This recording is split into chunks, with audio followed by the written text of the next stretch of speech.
All right. Welcome to the People on Earth podcast, the podcast where we impulsively say whatever is on our minds at the time, and we have no consistent production time. Yes, I'm sir. Leonte Crow. I'm Angeli. We've created this podcast to combat our quarantine boredom, maybe spark some creativity in you guys and us. How are you, Angeli? What did you do today? You know what I did today. I got up and I looked at you, 6 feet apart, because we're in quarantine. And this is our lives now for the next probably month. I don't feel like it's ever going to end at this point. I'm pretty confident this is the new apocalypse. Oh, yeah, this has definitely become my new normal. Sat 6 feet away from you and talked about starting a podcast, which we are now doing. That was the excitement of my quarantine day. How are you doing? I am going slowly crazy. Mm-hmm. Uh, Mm-hmm. it's been pretty nothing going on lately. Yeah, you coming over and bringing me tea 6 feet apart and telling me, and us discussing that we were going to make a podcast is also the excitement of my month. Yeah.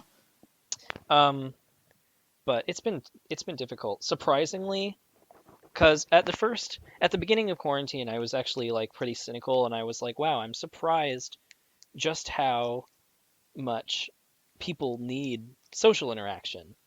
Mm-hmm. And because I was like, I'm doing okay. But the longer we go into this, the more I'm like, wow, I'm actually feeling gross all the time. But it's actually not as much like needing to talk to people as I just feel unmotivated all the time. I think it's Mm-hmm. because there is no foreseeable end, that it's like we can't predict any future right now. So Yeah. it's like if you create something as an artist, like who are you creating it for? Because Mm-hmm. you can't guarantee that anyone will like be around to appreciate it. Uh, Yeah. so like I have book projects, or I'm writing book projects in my personal time, like art, drawing, and archival lore, Dungeons and Dragons. All of my projects are like on complete halt, not by choice, because I still want to do them. They're still enjoyable to me. I have just gotten into this rut. So that's my really positive response to how Yeah. I'm doing. No, I definitely agree with you. I think our reactions were almost opposite in a funny way. Because the first day, um, I'm a really extroverted person and I need human contact to survive. And like my purpose is to be around people. Um, and the first day of quarantine, for me at least, it was the worst day of quarantine that I've had. Simply because I was like, there is no foreseeable end to this quarantine. I could be here for days, months, weeks, seconds. I don't know. Nobody knows. And so I definitely freaked out for the first couple days, and then I guess I just kind of got tired of freaking out. Um, so I've been just religiously playing video games and doing a whole lot of nothing. I've also been playing a lot of video games. I'm stuck on two. I've been like grinding Binding of Isaac, because Mm-hmm. I just want to get all of my achievements out of the way, and I really have no. I'm not like I would not normally do this. It's just like the best game I have to play mindlessly. And then I've also been playing a lot of Minecraft, but I've been doing it alone because I'm building our virtual prom venue, Yeah, because that's what this has I've been come to. helping you out a little bit, Yeah, Angeli helped a little bit. Uh, just a wee bit, baby. just a little bit. No, but I appreciate it. All right. Well, let's go into today's first topic. This is the kind of introductory episode, I would say we're just going to kind of talk about ourselves. So let's talk about what unites us the most, which is witchcraft and religious experience. So let's just start by saying how we identify as Mm-hmm. spiritualists. And for me, I am very Wiccan. My mother raised me to be very Buddhist, and she learned that from her mother. Uh, but we were never hardcore Buddhists. It was more just like communion with the earth and respecting the self. Um, and then when I moved from New Mexico to Seattle, uh, I caught in touch with my Wicca again, my Wiccan roots, back all the way back to Ireland in middle school when I met a group of my Wiccan friends that are still my Mm-hmm. Wiccan friends. And at first I was just like, wow, magic is cool. Can't wait to shoot lightning out of my hands and teleport. But now it's a lot different than that. I hardly even do magic. It's more of a mental discipline for me, uh, like reading and Mm-hmm. learning more than it is about actually casting magic. Because it's my belief, at least, that it's not magic isn't gonna help you very much unless you really really need something. And I don't have a lot of desires, at least none that I could see being turned into a or being asked for with divine intervention. Well, that's great. Personally, I identify myself with, of course, well, not of course, but I identify myself with more Wiccan practices. I don't confine myself to one um, label, I suppose. I practice hoodoo, which is a subculture of voodoo. I also am a part of the Satanic Temple in Seattle, which I recently joined after watching a beautiful documentary and doing a lot of research. I describe my religious and spirituality as whatever is. I don't like the words I say. I thought this is my understanding. I thought that voodoo was the religion and hoodoo was like the practice. Hoodoo is the practice without religion. Hoodoo is voodoo without the title of a Okay. priestess. I personally identify my spirituality and religious status just as a mishmash of what I practice and what I believe in personally, and whatever religion confides in that and mirrors that, I gravitate to, and I have since I was in middle school. I was raised somewhat Christian, going to church when I was at my grandma's house and on Easter, so not that much, but I still definitely had that influence. And as I got into middle school and I started to identify myself with more things that were more personal to my identity, I branched out into religion and spirituality. And through the things that I experienced as a kid and grew up with, um, alternative religion was really something I gravitated towards. At first, I gravitated towards Wiccan and then Hoodoo, and so I just smushed them together for my purposes. I'm glad that we both had our spiritual awakenings in middle school. I do too. I am so happy we are the same person. That's honestly, it's probably the best time to have that spiritual awakening to come into high school with like somewhat of an identity. I I think that really I think grounded it me. is. No, I definitely agree. I think, and this was also part of a project that I did in high school, and part of it, I said I am so glad that I found my religious and spiritual beliefs in middle school, because middle school is such a transitional phase, and to have something so so unique and but yet so sedentary for me was really powerful, and it really kept me afloat mentally throughout middle school and that big transition stage to high school. I think spirituality, especially for me at least, was something really good to have, because I think that tolerance of other culture is very important, and I think that through Wicca I learned that a lot. Because like Definitely. if not that you have to understand other cultures, but if you can respect them, if you can be willing to learn and listen, then you can basically talk to anyone. Yeah. No, I advocate for that a lot, especially now identifying with the Satanic Temple. A lot of people don't realize it's not a religion and it's more of a mindset and a activist lifestyle than a hail Satan 666 hell. We just use that as a um, alternative to the more popular Mockery. religions. But In a way, yeah, isn't definitely. I believe that Satanists are mostly atheist from my research. I've not communicated with a lot of Satanists just because a lot of them kind of keep within the group, and I suppose I did join right before all this stuff started happening. So I haven't necessarily got to talk to a lot of people about their religion and spirituality. Personally, I think a lot of the people who are a part of a satanic religion, including the Satanic Temple, they are more looking towards like equal rights Yeah. throughout religion and mirroring that Mhm. within our country. I also consider myself an omnist, or I believe in all gods. I'm omnistic, believing in omnism. Hmm. Uh, but that's kind of a Wiccan. It kind of stems from Wiccan belief of like a pantheon rather than a single god. Uh, Yeah. but it's in my belief that like giving something energy manifests it, and that goes for a spell. That also goes for Oh yeah. deities.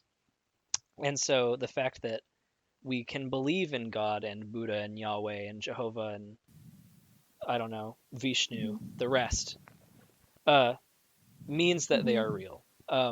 And I also think that the universe is a big place. Oh It's yeah. difficult to run the universe by yourself, so Hmm. I don't see why there wouldn't be more than one God. Um, and they all Yeah. represent Hmm. different things. I mean, they're all a higher power. I think that all religion kind of boils down to Hmm. answering absolutes that we can't ever find the answer to with science, like what happens after death or who created the universe. Hmm. Um, but they do have subtle differences. So I believe that they all Hmm. personify something different. Praying to every god is a little bit different, but because Hmm. I mean, there's the argument that no religion is correct because it's not provable by science, or like Occam's razor. That's like religion makes so many assumptions that it can't be proven. But I think that it also cannot be disproven. And as such, Yeah. every religion is equal. And Hmm. therefore, I believe in all gods. But ironically, I Hmm. also, if I'm contacting a higher power in a spell or whatever, I'm usually just referring to the universe, which I kind of just mean is like the central Hmm. like God as a we and not a they. Hmm. Speaking about what happens after death, what do you think What do happens I think after happens death? after death? I believe in reincarnation. That's a pretty also a pretty standard Wiccan belief, I think. But I believe in it a little bit differently. There's also some exceptions to that as well. So I think that in every life, your soul is meant to learn something else or just have a new experience. So Hmm. any hardship you experience in your life is meant to be a learning experience for your soul, basically Hmm. so your soul can create a better empathy. And Hmm. after a certain number of lives, your soul will have enough knowledge to ascend to being a higher power, which I call a white lighter, which is sort of like an angel, but I believe that angels are have always existed. They are beings of light that have always existed, and a white lighter is someone who died and then became a being of light. And they're basically the equivalent of guardian angels. Hmm. And I would imagine that they go on to aid their family or whoever may need them. But I also think that Hmm. um, that that belief of reincarnation, because it's grounded, because I say like everything is grounded in belief, that's what gives things power. That I think if you don't believe in Hmm. reincarnation, then that's not going to happen to you. Because I think I I think also enough agree. I people think that's what. believe in heaven that there is a variation of it. I think that if a person thinks they are going to go to heaven or hell when they die, then that's probably where they're going to go. Yeah, that's what I think happens after death. Personally, I hope. I guess I think. I don't think I'll ever come to like I think this happens after death because I've experienced a lot. Um, But I think whatever you honestly believe is going to happen to you, it's going to happen to you. If you honestly think your soul is damned to hell, then you're going to be damned to hell. If you think that you're going to be reincarnated, then you're going to be reincarnated. If you believe that you're going to go to heaven, then you're going to go to a place like heaven or something that you described as Yeah. heaven. That's like a that's like a conversation about morals too, though, because it's like, what do you Yeah, consider going to heaven? Because I imagine you can be subconsciously guilty, but if you don't believe that you are, maybe in a present level, like what would that mean for you? Where would you end up going? I mean, as awful or as good as it can be, I think you still go wherever you believe you're going to go. But I do think there's exceptions. I think if you've wreaked havoc on the land or the people around you, I think your soul might know something is not the best for you and will send you somewhere else or do something else. Maybe those people are put back on Earth as spirits or ghosts to Mm, learn from their mistakes. But at that point, it's another moral question of what is a mistake. Personally, like I think this probably comes from my Christian upbringings, but I hope there's like a place like heaven that, I'll go to and yeah, vibe. I just want to vibe vibing after after death, death. The one Yes, thing I cannot sir. accept I though, want I sorry mean atheists, I cannot accept that there's nothing after death. like personally, yeah. My religious and spiritual like path, I was definitely like atheist for like a little bit, and then I kind of changed to a agnostic. But I think if you think nothing happens, I think nothing I will guess I just happen don't for you. believe that, um, because I think that everyone has a soul. That I don't think the soul would just stop Hmm. if they didn't believe in their current life that there was anything else. I don't think that it would just stop. Maybe that's a scenario where spirits are That's true. on Earth. Then maybe your beliefs don't line up with the universe's rules or whatever, and you are then stuck on Earth until you have realized You're or being something. the universe will punish you for being atheist. I don't know. I mean, I don't think it'd be too bad to be a ghost. I assume Oh, it I mean, I don't sucks have for a little anything bit. against atheists, unless they're the Um, kind of person that thumps no. you with their belief and is adamant that there's nothing and you should think there's nothing. But that goes for anyone, honestly. If you're forcing your beliefs on anyone, that's Yeah. not okay. Co- Having a conversation is good, but if you Yeah. shouldn't be trying to That's convince anyone, no.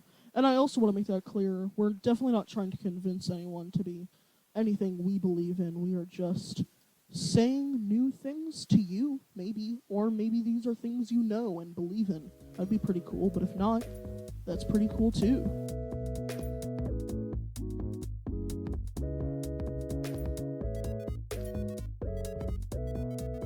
Go. Let's go. Do you want to go into more spirits since we were talking about yeah. spirits? So speaking of getting stuck on Earth, let's talk about our experiences with ghosts. I thought this would be funnier. I thought this would be funnier. And right now it's just kind of serious, but that's okay because I think Uh it's huh. introductory.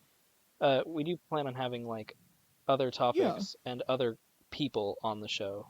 Yeah. Please comment Comment, down below if you're like, and listening. subscribe Comment down if you below want to what give us topics. topics, if you want to be on the show, Yeah. Be on the show. unless you're atheist. No. Um, no, no, no. Atheists are welcome, actually. What did you say to me? What did you call me? Yeah, let's Oh, talk about getting stuck ghosts. on Earth. I personally believe spirits and ghosts are real due to my personal experiences, um, which will definitely be talked about in this Just podcast. start from the beginning. Um, Just talk about it now. okay. From the Well, very beginning. it started out from the very beginning.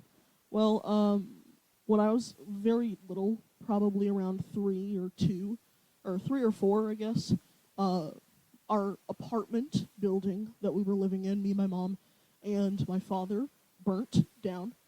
And we were looking for a house, and me and my mom were living in a car. We were looking around, and we found the house that we don't live in right now, but we obviously used to live in. We got it, we renovated it. It was a really beautiful house. Uh, around the age of around the age of 6, I started to develop an imaginary friend, and this wasn't anything different. I don't know if I ever told my mom about it, or if she just dismissed it to be an imaginary friend. And I guess it all started from there because it, as weird as it sounds, it's definitely like one of those horror film tropes. Like the child had an imaginary friend. The mom thought it was okay until one day. You know what I mean? So it started off with really small things. I would go into the kitchen, grab my 7-year-old self a nice cup of orange juice, and I would set it down on the Imaginary kitchen juice. counter. I'd go to the bathroom, and it would be in the living room. And I'd go to my mom. I'd be like, "Mom, Did you move my yo, fucking mom, juice? why did you move my juice? Yeah, why did you move my juice?" And she was like, in her office, and she was like, "What juice?" And I was like, "You know what? I'll let you off this time."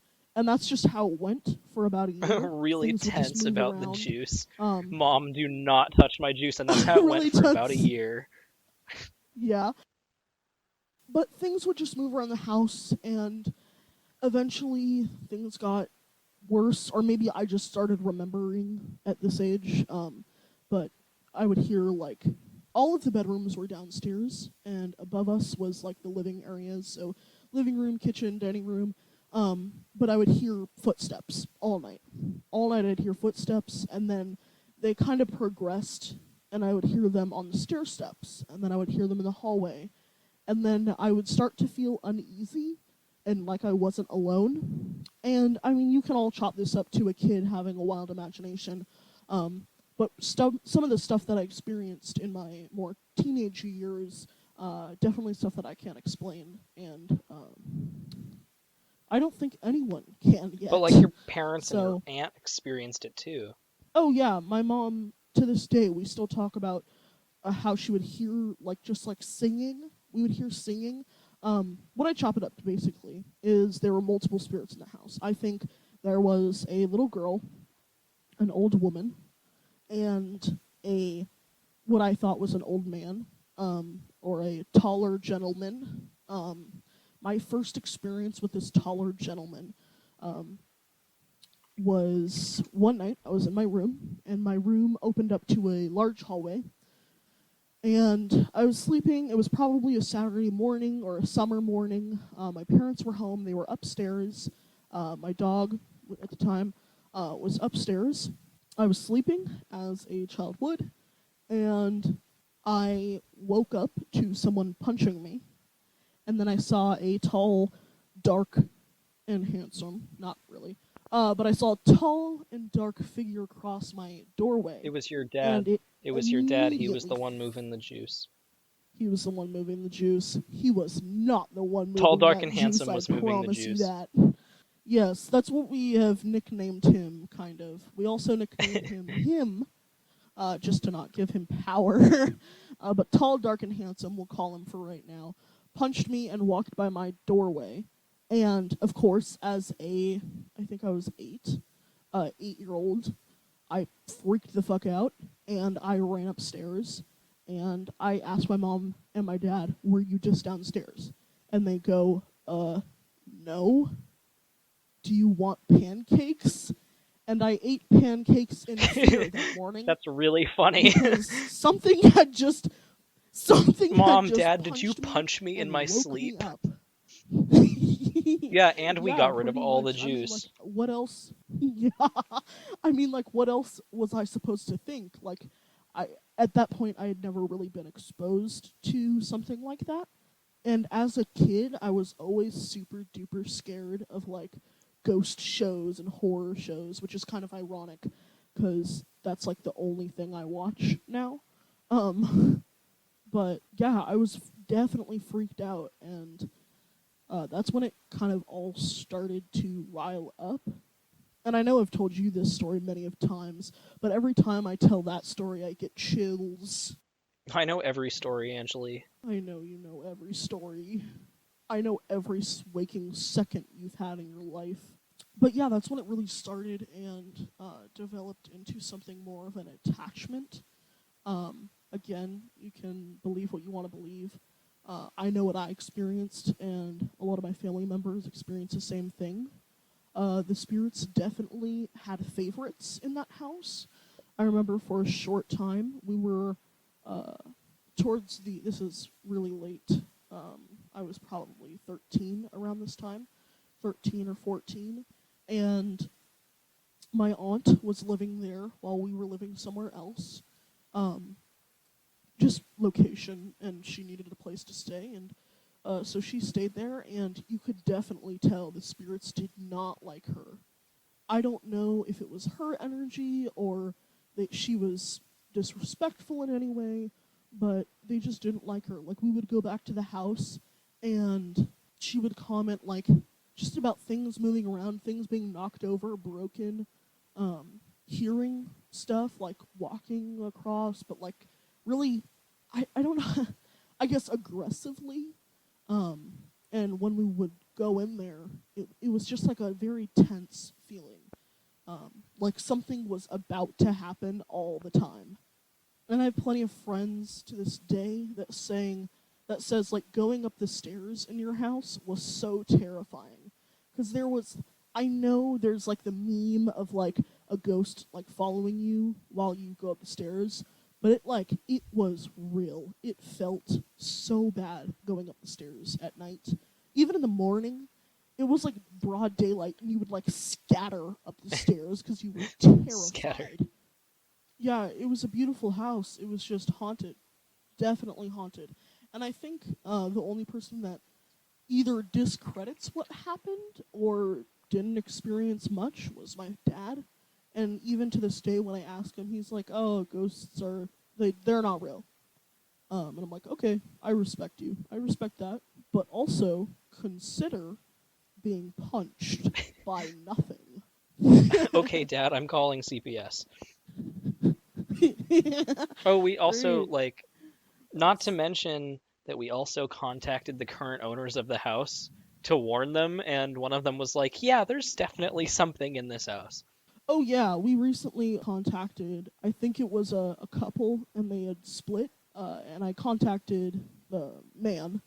It was a guy. Let's name him Jimbo. Oh, God. Jimbo. I contacted Jimbo on Facebook, and I was like, Jimbo, I used to live in the house that I think you currently live in, and I gave him the address, 123 Screw You Street, and I had experiences there.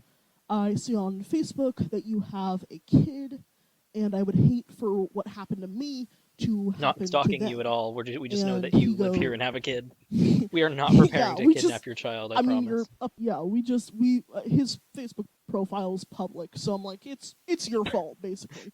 Um, but he said he doesn't live there, but when he did, he definitely felt stuff going on, and him and his partner would kind of talk about it. And I was like, is there any way you can reach out to either your kid or your ex? And he was like, he came back to me a couple days later, and he was like, I tried. My ex just told me to bug off, basically. So I think that's kind of the end of the road unless we can get his All right, screw partner's you too, then. I hope our kid information. ends up possessed. But pretty much, I mean, I can see where his partner's coming from, because I mean, it is kind of it's a taboo subject. But at the same time, if you are feeling weird things, why wouldn't you want to stop it? I guess. But again, that's their prerogative. And I told the guy, if you ever need help with banishing or just advice, let me know. Just because, again, I don't want what happened to me to happen to other people. Because I was definitely traumatized by some of the stories and some of the stories now, but some of the things that actually happened to me are really Can you crazy. talk about And can you talk I'll about definitely, how when you guys were moving out, like your last goodbye to the house and how everything freaked out? yeah. that was one of the most Oh, also, energy did you move filled. in 2004? Because Um, I'm looking at the property records. I guess I did, yeah. 2004. I was, yeah, 2 or 3 then. Yeah, so I was pretty spot on. Um, yeah. So the last visit there, it was really sad in a way. I mean, I grew up there, and it was like saying goodbye to a part of my childhood. And I went in there. My mom wasn't there. I don't know, she was at work or something, and I was packing up. And I went into the foyer Oh, because we were rich bougie and had a ass. foyer. Yes, sir. Um, went into the foyer by the front door, and I like stood with my back to the wall. I said, "We are leaving tonight. Please treat the next people well." And the door next to me, to my right, which was locked because we lived in a so-so area, and I always locked the door like a normal person. It swung open, and it was dead silent. Like you could really hear a pin drop on like the bottom south corner of the house, and it slammed. And it wasn't, the slam was loud, yes, but it felt like there was more noise going on. But I didn't like hear anything. I guess the energy was just so high, it kind of sent me to like a almost panic mode, like fight or flight mode. And I remember just like taking a deep breath and sitting down on our bench that we had in our foyer, and I was just like, okay, okay, we're just we're just gonna we're just gonna keep on going. And I mean, we moved out that night. And we have Yeah, drove by it a couple or one or we one or looked two the times, we looked the house up and on Google Earth, saw what their cars looked like, tried to make out what their license plates were so we could contact them. Didn't work. We ended up driving by the house. Yes. And then we planned on yeah, yeah, attacking Jonah, but it never happened. of course, we should get Oh, Jonah on the show. bro, but he's so gross and straight. Yeah, he is. It's Oh my okay, god. bro. Do not sneeze. Do you know what YouTube I will know. do to us Instant if you demonetization sneeze? because I carry the. Don't Oh, I say have it. to You have to unsay it now. bleep that out. Yeah, Um, bleep it out in what's post. his face? Him, tall, dark, and handsome, is still there, still Yeah, around. He's still around. tall, dark, and handsome. Oh yeah, he's definitely followed me. Every place I live has that same energy. I've done a couple steps, a couple things to kind of banish him as a spirit. I have identified him as a like low level demon, I suppose. Again, if you believe in demons, that's sick. If you don't, that's also sick. But this is just my experiences and what I think and what I've researched and done copious amounts of research and looking up, and I mean just experiencing what I experience. But yeah, he's definitely still around, and it's at this point in my life, from what I know, evidently, I am a great energy source, and that is why he was originally drawn to me. And I do hold some clairvoyancy, so seeing things and dreaming about things, which is another great topic. I think we should do our Seeing next things is episodes on horrible. dreams. Seeing things is horrible. For those of you who don't know or are uneducated, certain people, I don't know if you're born with it or if you're developed it or whatever, but for me, I can see past I call a veil into an afterlife of sorts. I call it the Um, subliminal space. It's like between worlds. yeah, and I think my first experience with that was when I was maybe around. I was living in the big house. We call that the house, The the big big house, just because it was house. the big house, the biggest house in the world. I lived in it. We call it that just because it was a mansion style house, manor style. I don't know, large home. What was I saying? Uh, What was I talking about? seeing things is horrible. Seeing beyond the Oh, veil. seeing things. Yeah. So the first time I quote unquote saw beyond the veil, I was around 7 years old, and my grandmother had just passed away. And after the service, we were on our way home, and we were very close to our house, and I'm in the back seat, my mom is driving, and I turn around because I saw my grandma that just passed away, and I go, Mom, grandma's right there.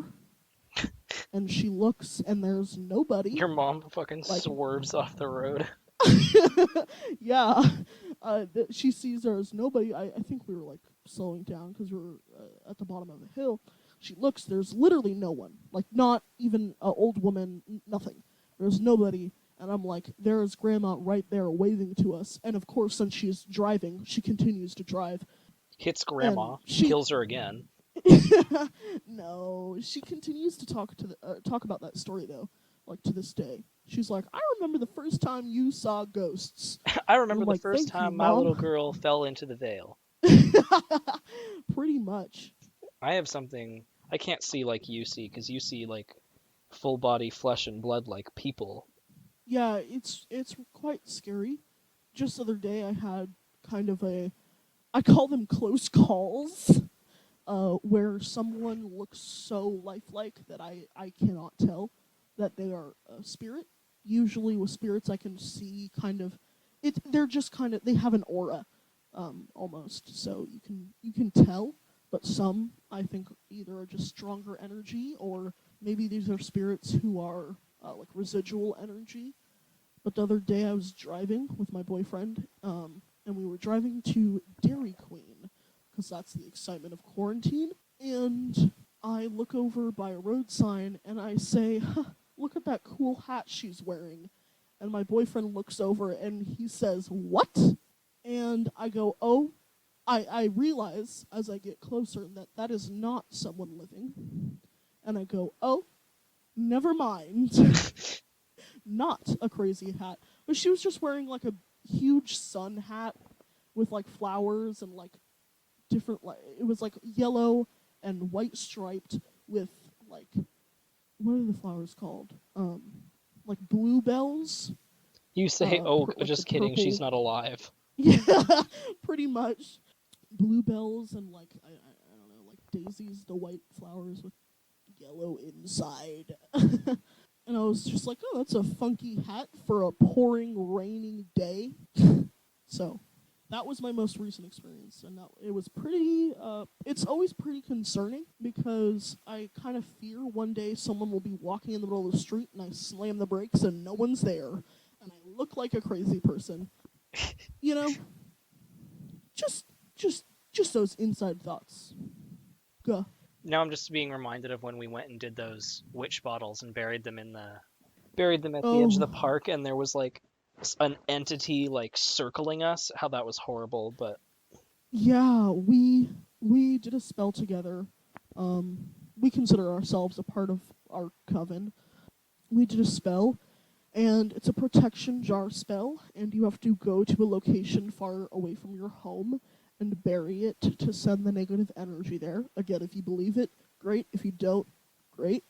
But we did it, and as we were burying it, and as Leonte was digging up dirt with a spoon, in a park near my home, we heard a dog, like a growl, and then we kept hearing like, we heard that. that like scared the shit, and I almost I'm dropped really, my I'm really sorry. We heard, we heard human moaning and yeah, dog that like growling, but I'm gonna start but crying. but like in a 360-degree space. Yeah, we were. I had a flashlight and I was kind of shining it back throughout the bushes because this was like kind of a foresty area. And our initial thought was maybe if you are in Seattle or know about Seattle, there are quite a bit of homeless people. So we're like, maybe there is a homeless man with his dog, or a homeless person with his dog, sleeping in the woods. And that's not like a very far fetched like idea for Seattleites. But then it started like going 360 around us, and I was like, why in the world and how? Because there was a path in between the other side where we originally heard it, and And our like a hill side in where we front of heard it. us. Yeah. So it like the location and the sound, like it did not make sense. And as soon as we got in the car and went home, we didn't really feel anything, did we? I didn't feel anything. Like when we left. No, and it didn't follow us. It was just like there No. when we were doing that. And I think I attributed some of it to the purpose of the spell was to draw whatever negative energy that you were going to get to the bottle, kind of as a deterrence. And so I was like, maybe it was trying to get to one of us, the negative energy, but we were burying the bottle and had already set up the bottle, so it was confused. I don't know. It was just a weird experience. I can't say it was something spiritual, but I also can't say it was something like a person. Yeah. It felt weird. It felt And it weird. like freaked It us also out like more than it should have. Oh yeah. Yeah. I mean like I have lived in downtown Seattle before, and so homeless people around me aren't isn't something I'm not used to. So hearing just like weird noises from people um, is not is not abnormal, It's not ideal. but it's not ideal. And that situation was definitely not ideal with how weird and creepy it felt.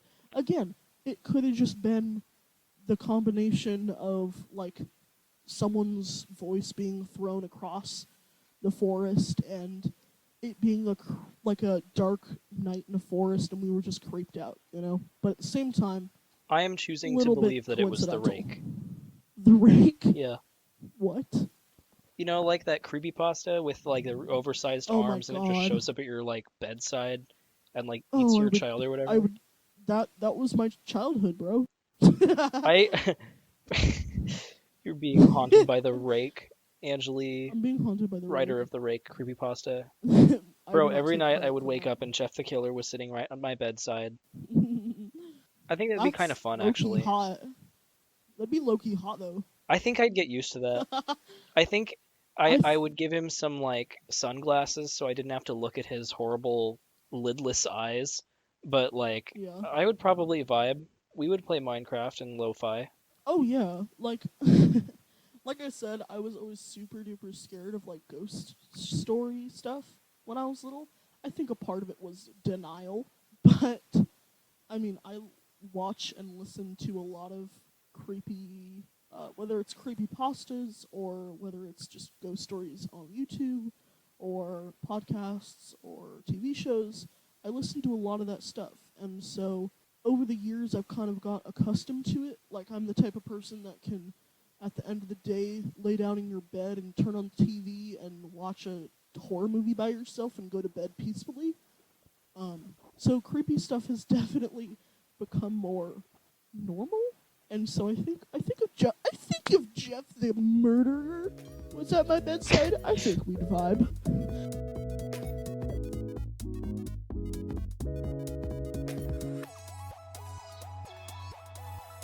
What was your favorite creepy pasta as a middle schooler? I I really didn't like get into it, honestly. So like my first like initiation, my first Hmm. creepypasta encounter, my introduction to creepypasta was through Slenderman because I had this friend in a theater program I was working in.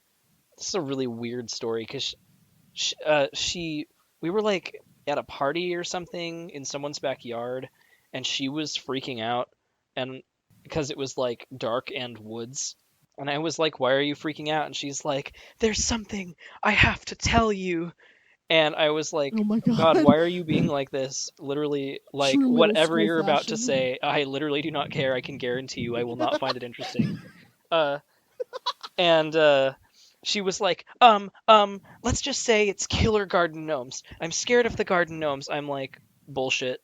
So I go to her mom. I went to her mom, and Yeah. I was like, your daughter is being a pissy brat, and you need to either make her knock it off, or tell me what's going on. And she was like, oh, she's actually really scared of Slender Man.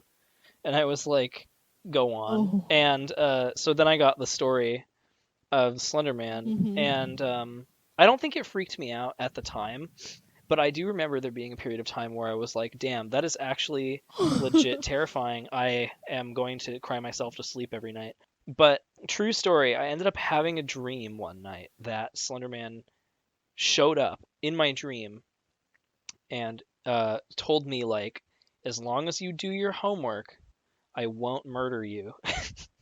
Uh-huh. And I just That's the whole stopped thing of and I Slenderman, just though. stopped being scared of him after that. I was like, well, I do my homework. I have nothing to worry about. So Yeah. explain that, atheists.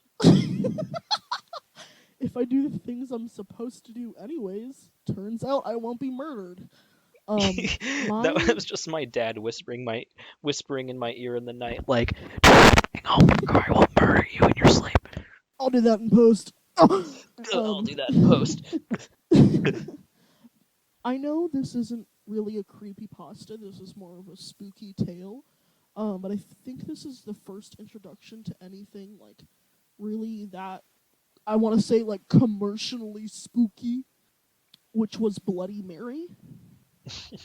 Um, I remember one day my best friend, who was a year older than me in elementary school, was talking with her other friends, and she was whispering, and I was like, "Yo, I want to be a part of this whisper. What's up?" And she looked at me and she was like, "I cannot tell you. You will be terrified. I do not want to scar you like that." I'm sure she didn't say that, but something to that That's how extent. it Like, I felt. can't tell you. That's how it felt. And I'm begging. I'm like on my knees. Please, please tell me. I need to know. She was like, "Okay, I'm going to tell you, but you have to promise not to freak out." And I was like, "Okay, lit. Tell me. I'm ready. I'm as ready as a red can on a Sunday morning." And she goes, "Okay, it's about Bloody Mary."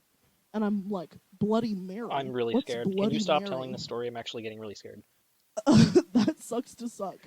Um, she goes, "Bloody Mary," and I'm like, "Bloody Mary? What's Bloody Mary?" I mean, I'd never heard of Bloody Mary. I think I was in third grade, so I hadn't gotten a phone yet. So I was like, "What's Bloody Mary? I don't. What is Bloody Mary? Please, for the love of God, tell me." And she proceeds to tell me the story of Bloody Mary and how if you look in a mirror at midnight or whatever and say Bloody Mary and spin around, spank your butt, all the I all the was good I was ready for you to say something like that. turn around, spank your butt, and say Bloody Mary 3 times, that she'd appear and like I don't know, take your nose or something. But What? That's that weak. no, No, not take your nose, you gotta literally, deal with but like no, you gotta deal with her being there, kill and then you. you gotta because once she's in there, you gotta like, she's a guest, so you gotta like be nice. But like, what are you gonna do? Because there's only one bed. You're like six, so it's actually just like the demon of awkwardness, I think. Yeah, yeah, of course. But for any of you that don't know the Bloody Mary story, apparently if you go into your bathroom or any mirror and say Bloody Mary 3 times at midnight, she's going to appear in the mirror and take your soul and kill you and do horrible, horrible things to you.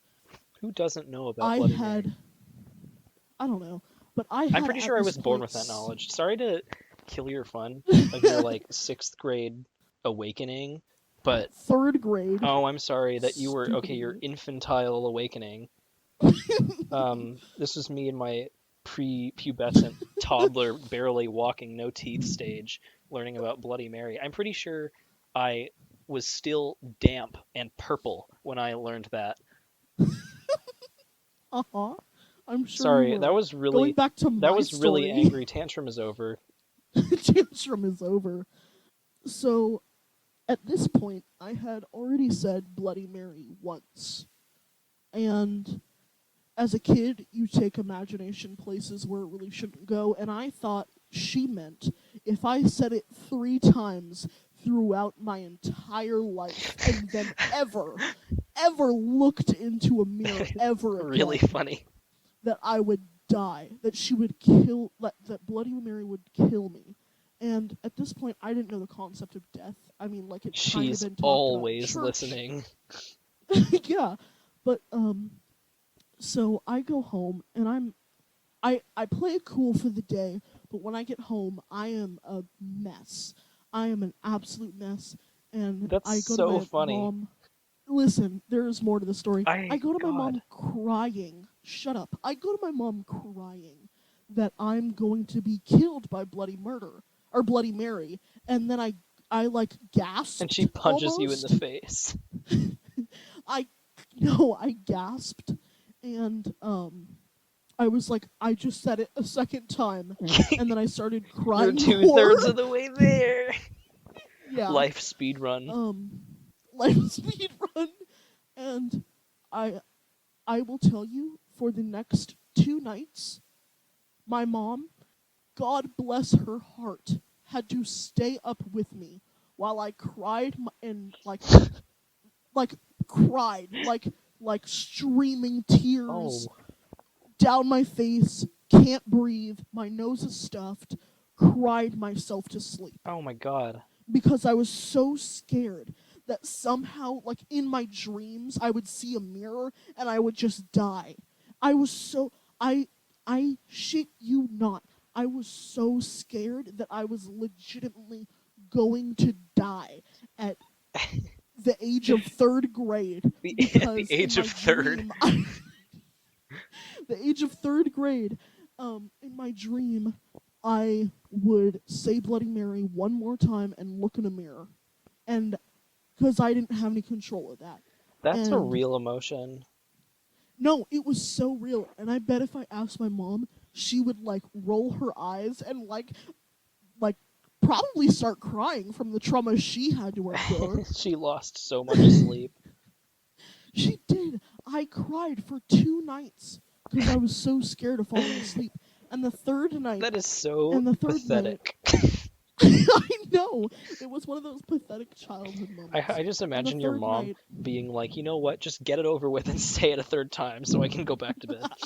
yeah, she just kills me. She's like, I'm Yeah, done. she's like, you know what, if this is what you want, I will help. Late abortion.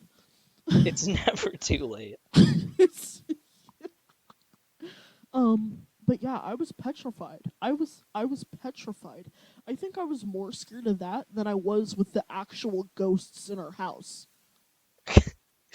You're Not scared actually. at the idea of the ghosts. I was so scared. I mean, I can't explain to you how real that was to me. Like, I felt like I was going to die That's so if I went to crazy. I bed. can't believe you never told us that story. I don't know why I didn't either. I think it was like it's a repressed memory. But that's my first introduction to like creepypasta type stories. And then I think my next one was uh the the one I don't know what it's called, maybe you can help me out. The kid's like upstairs and then he goes outside and he gets candy and his mom or his dad is like, where'd you get this candy from? And he says like the name of the I think it's TikTok? Toby Tiki TikTok Toby? Toby. Tiki Toby maybe?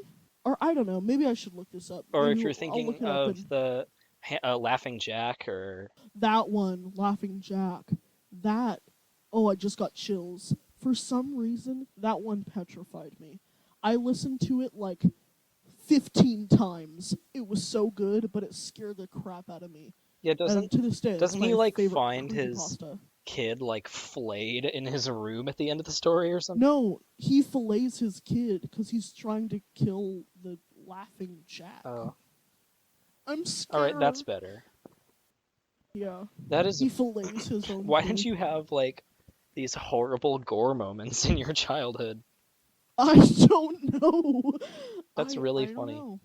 That That is was like so I funny. that was probably like fifth or sixth grade that I heard about that. I'm trying to And remember, like, oh, sorry, go first. I remember showing my mom it too.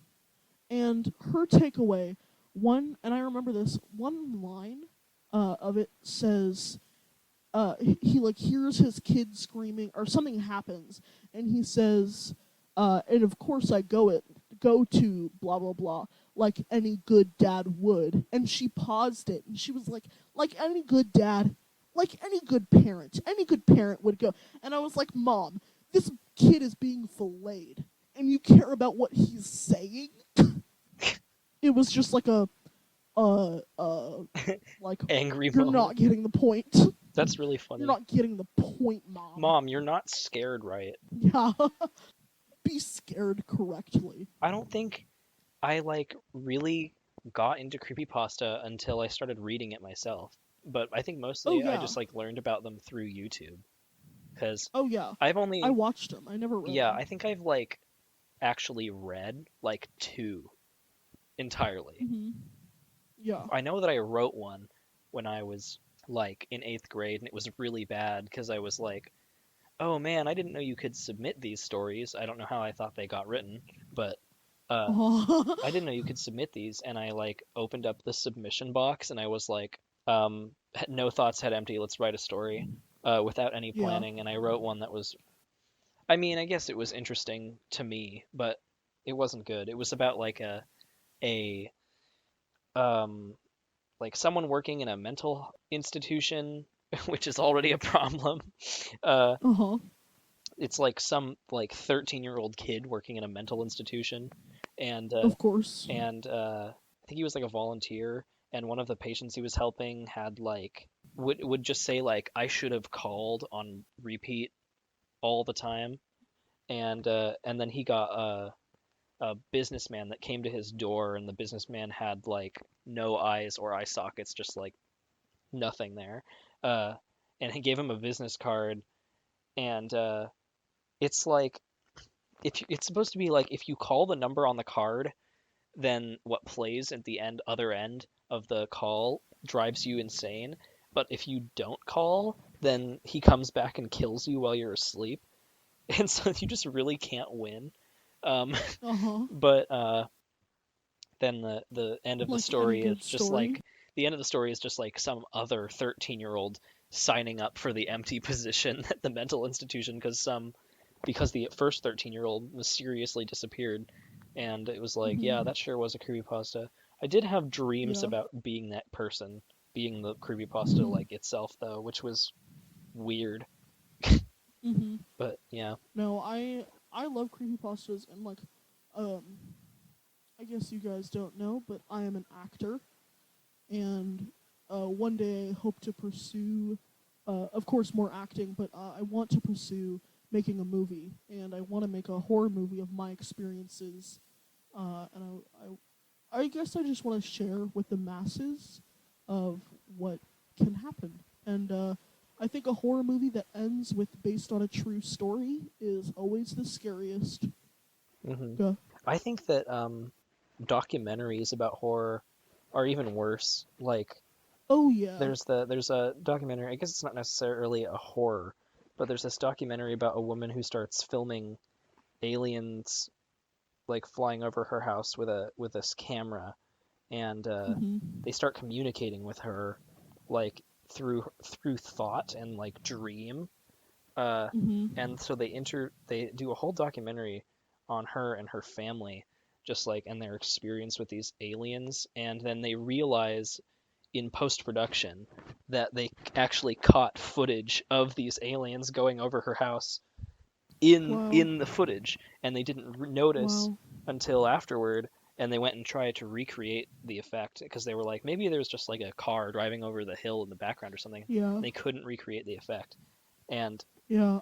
that's I pretty think freaky. But aliens. she was like, in the interview, the woman is like, yeah, they walk through the walls. It freaks me out. They're everywhere. They're from another dimension. They're trying to tell us that we're killing ourselves. And it's like Jesus, Mhm. and that's just like besides whatever the documenters were thinking and their intentions were to either like prove her crazy or just tell her story, the fact that they like witness Yeah. it themselves while they're doing that, god, I would like Mhm. throw up and leave. Yeah. No. I think of all the things I experienced, and experience, and I'm like, what? I sometimes listen to my story and I'm like, bro, this is a horror film. This is like, this is crazy. Yeah, But then I'm like, wait, that's my memory. I think you need to make it a film too because you say like You're not going to tell us some things that happen just because for our safety, but um Yeah. you'll like tell the story if you can make it into a movie. Yeah, Which I is also think funny I because it's like I'm not going to tell you three, but I will tell the entire world. yes sir, yes sir. What I experienced that night, and for I'll give you guys this much. I at a very young age played with a Ouija board when I did not know how to operate or respectfully do it. And I got a very bad response and experience from it. And I haven't ever told anyone except for my own self. I haven't told anyone. So one day I said I told my friends if I ever become a famous actor, I will make a film about it and you guys can watch it and I can make revenue. Yeah. And now we like mess with them, mess with Ouija like fairly regularly, but we're also like smart about it. So Yeah. Again, I think, or not again, but I think if you're respectful to what you're communicating to, alive or dead, you're gonna get a okay to fine response.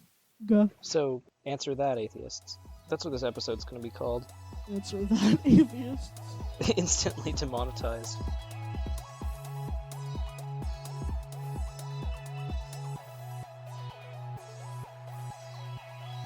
I think it's funny when we were making this podcast account that Google or YouTube wanted to like for us to include a gender in in the profile, and it just Yeah. reminded me of I was looking through my comment history on YouTube the other day, and I found this hmm absolute gem.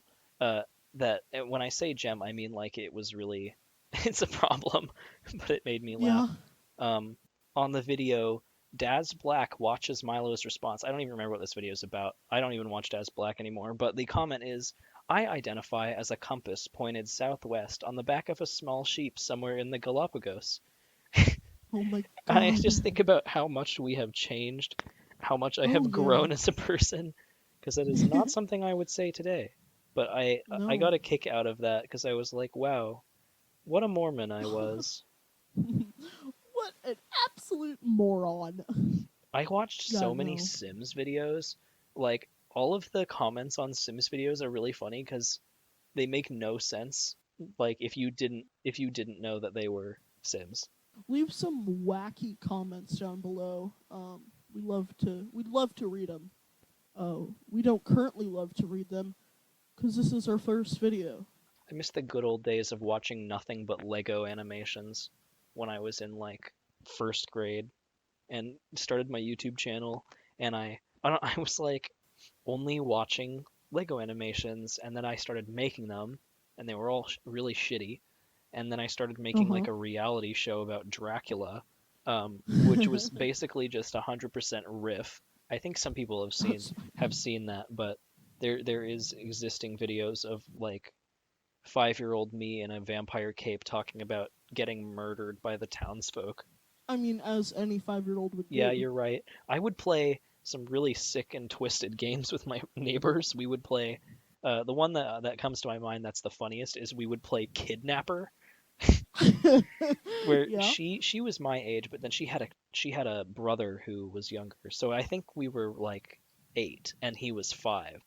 And we would play this game where I would put on like a vest and I would be the kidnapper, and then she would just get in my mom's closet and cradle her little brother and pretend to cry.